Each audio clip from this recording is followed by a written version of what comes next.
professoral de la faculté de droit public de l'Université des sciences juridiques et politiques de Bamako, du personnel technique administratif de l'université et des étudiants et étudiantes qui, pour la simple raison qu'ils ont beaucoup travaillé, ils ont fini avec les évaluations, ils sont en train de préparer les examens de rattrapage, ils sont en congé, donc ils n'ont pas pu faire massivement de déplacement, mais ceux qui sont là déjà pour apprendre, qu'ils soient félicités. Donc je vous souhaite la bienvenue à la faculté de droit public de l'Université des sciences juridiques et politiques de Bamako, qui a décidé désormais de participer à tous les débats sur le développement du Mali. Je vous remercie. Quand on m'a parlé de cet événement, je n'ai pas hésité un moment à venir, de libérer mon agenda et de venir ici avec mes collègues belges, suédoises et mon collègue de la délégation qui s'engage pour cette semaine du climat, parce que les universités, c'est le savoir, mais c'est aussi la jeunesse. Et cette semaine pour le climat, finalement, notre but, c'est de sensibiliser les générations pour l'avenir. Parce que nous savons que la lutte contre le réchauffement du climat, la lutte pour un meilleur environnement, c'est quelque chose de long terme. Nous n'allons rien réaliser en un mois, en une année, c'est quelque chose sur le long terme. C'est la raison pour laquelle, pour nous, Européens, c'est un choix stratégique de travailler avec les jeunesses et surtout de travailler avec tous nos partenaires. Parce que l'inconvénient et quelque part l'avantage, c'est que l'environnement, c'est pas une question qui respecte les frontières. Le réchauffement du climat touche tout le monde. Mais il faut dire que le Mali est quelque part sur le premier rang. Vous êtes parmi ceux qui sont le plus touchés. Vous êtes vraiment en première ligne de cette lutte. Cela veut dire que pour nous, il faut travailler avec vous. Et je viens de prendre connaissance d'une publication qui pour moi est importante. C'est le profil environnemental du Mali. C'est un profil dans lequel nous pouvons décrire d'une manière scientifique quels sont les enjeux immédiats pour le pays. Et une des premières recommandations de cette étude, c'est une meilleure législation au plan national pour maîtriser. Et donc si nous sommes ici à la faculté où on enseigne le droit, je crois que nous sommes vraiment à un lieu central. Bien entendu, il faut encore autre chose. Nous savons par exemple que le secteur de l'énergie dans ce pays pose problème. L'exploitation du charbon de bois, du bois, aujourd'hui n'est pas une technique durable. Il faut trouver des sources pour substituer le charbon de bois. On sait bien qu'on ne va pas l'éliminer complètement, mais dans une ville telle que Bamako, il y a aujourd'hui d'autres sources d'énergie, telles par exemple les bonbonnes de gaz, qui est moins cher, même s'il demande un petit investissement initial. Et donc là, il y a des possibilités d'action. Et puis bien entendu, comme vous, je suis un citoyen aujourd'hui, avec votre permission, de Bamako. J'habite ici avec mon épouse, et quand on se déplace dans la ville, on voit qu'il y a un vrai enjeu d'assainissement. Là aussi, il y a des enjeux fonciers, institutionnels, de procédures. Nous avons des projets qui aujourd'hui, et je vais d'ailleurs avec le ministre de l'Environnement que nous avons toujours ici, je vais travailler pour débloquer certains dossiers pour avancer. Et c'est un grand enjeu. C'est un enjeu pour notre santé. Votre santé, ma santé, la santé de nos enfants. Nos enfants qui nous préoccupent le plus finalement. C'est parce que c'est eux l'avenir. Voilà, partout où vous allez, on vous parle d'environnement.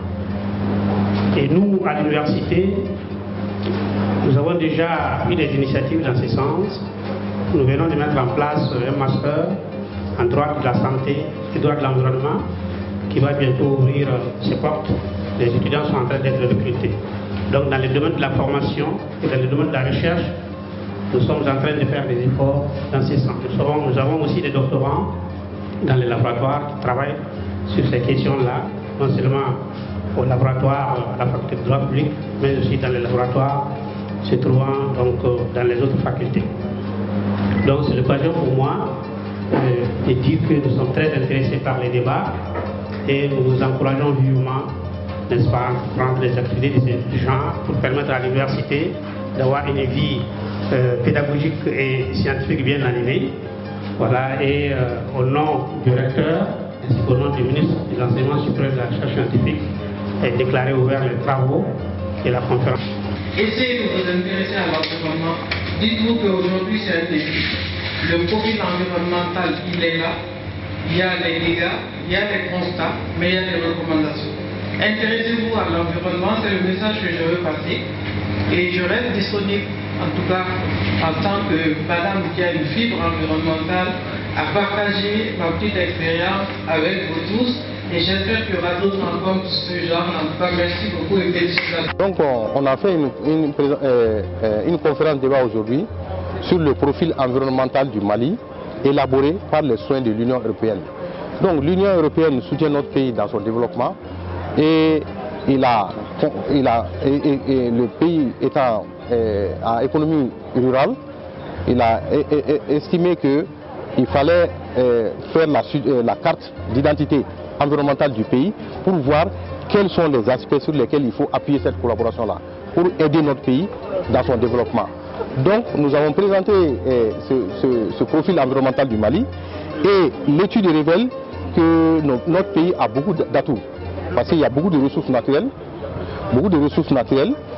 des terres, beaucoup de fleuves, des mares, des lacs, des rivières et puis des forêts avec une biodiversité qui sont toutes des ressources que l'on peut utiliser dans le développement économique du pays.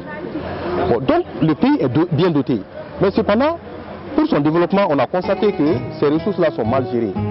Les terres sont dégradées, et la fertilité baisse, ce qui joue sur le rendement des cultures, et donc on n'arrive pas à assurer les conditions de la sécurité alimentaire du pays, première chose. Ensuite, les eaux sont mal gérées, les cours d'eau sont pollués par les déchets et les berges sont dégradées, ce qui fait que la sécurité des populations, l'accès des populations en eau se pose toujours avec acuité. Et enfin, les forêts se dégradent à un rythme accéléré. Surtout les forêts, c'est encore plus inquiétant. Et donc, ce qu'on a montré. Donc, finalement, le pays a des atouts, mais ces atouts-là, de la manière dont ils sont utilisés, ne permettent pas de créer les conditions du développement de notre pays. Donc, il faut changer tout ça. Donc, c'est cette information qu'on a donnée au public en espérant, et c'est le public universitaire, en espérant que cela puisse amener un changement de comportement. On portait sur les contraintes liées à la mise en œuvre du droit de l'environnement au Mali. Et dans cette communication, nous sommes passés à revue donc effectivement des différentes contraintes sur le plan normatif, sur le plan institutionnel, et ensuite nous avons aussi fait des recommandations, n'est-ce pas, donc tendant à l'effectivité de ce droit-là. Au niveau des contraintes normatives, nous avons souligné surtout la non-codification, n'est-ce pas, des textes. Il y a aussi le problème de la réceptivité, n'est-ce pas, donc des textes par les populations, et aussi des facteurs sociaux, culturels qui paralysent effectivement l'effectivité de ces textes-là, notamment la pauvreté des populations, la méconnaissance des textes par les populations. C'est vrai qu'il y a une maxime en droit qui dit que nul n'est censé ignorer, n'est-ce pas, la loi, mais cette maxime est une fiction, n'est-ce pas, en matière environnementale. Et il faut réellement dire que beaucoup de populations et même beaucoup d'acteurs évoluant dans le secteur, n'est-ce pas, ignorent donc les textes sur l'environnement. Donc ce qui constitue un défi à relever. Donc si l'on veut aller vers une protection efficace de l'environnement. Sur le plan institutionnel, il y a un foisonnement institutionnel, il y a une diversité de structures qui ont été créées par l'État. D'autres ont été créés aussi par des particuliers, notamment dans le secteur privé.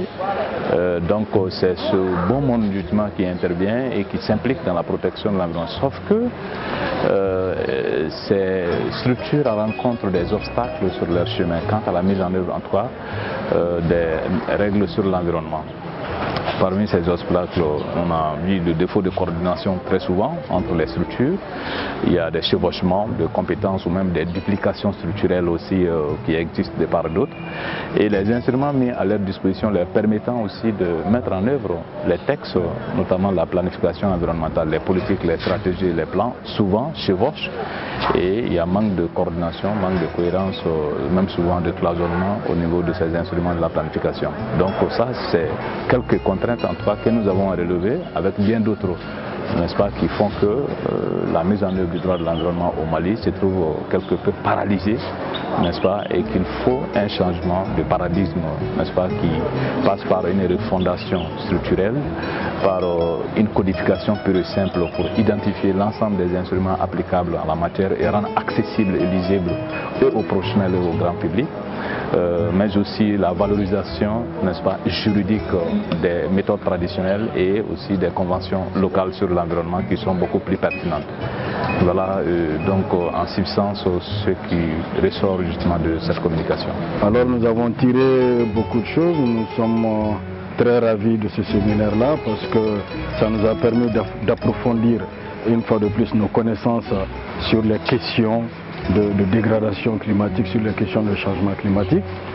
Il est bon de savoir que les questions de changement climatique étaient une priorité d'abord pour la Première République, c'est-à-dire depuis 1960, à savoir Modibo Keïta et ses compagnons se sont toujours battus effectivement pour les questions de changement climatique et ont placé la jeunesse malienne au cœur en tout cas de ces préoccupations climatiques-là. Je vous renvoie effectivement à la loi du pionnier. Quand vous regardez la loi du pionnier, il est clairement inscrit là-dedans que le pionnier aime et protège son environnement. Donc ça veut dire que depuis déjà l'indépendance, nos plus hautes autorités avaient pour souci effectivement de préserver, de protéger notre environnement.